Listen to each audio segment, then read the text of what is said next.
வயநாடு நிலச்சரிவு பலி எண்ணிக்கை 291ஆக உயர்வு 3வது நாளாக தொடரும் மீட்பு பணி. கேரள மாநிலம் வயநாட்டில் உள்ள முண்டக்கை, சூரல்மலை, மேப்பாடி ஆகிய மலை கிராமங்களில் நேற்று முன்தினம் அதிகாலையில் அடுத்தடுத்து பயங்கர நிலச்சரிவுகள் ஏற்பட்டன. இதில் ஏராளமான மக்கள் மண்ணில் உயிரோடு புதைந்தனர். சிலர் வெள்ளத்தில் அடித்துச் செல்லப்பட்டனர். நிலச்சரிவில் சிக்கியவர்களை மீட்கும் பணி தொடர்ந்து நடந்து வருகிறது.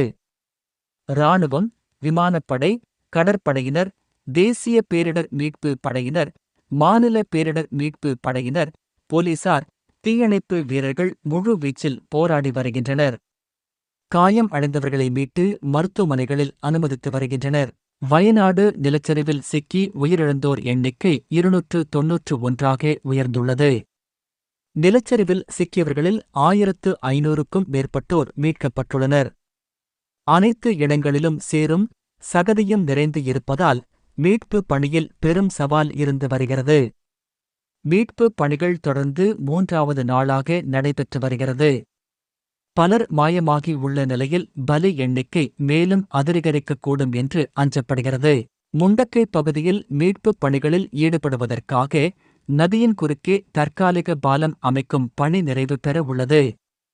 சூரல்மலையில் நடைபெற்ற மீட்புப் பணிகள் கிட்டத்தட்ட நிறைவடைந்துள்ள நிலையில் அடுத்ததாக முண்டக்கை பகுதியில் மீட்புப் பணிகள் தீவிரமடைய உள்ளன.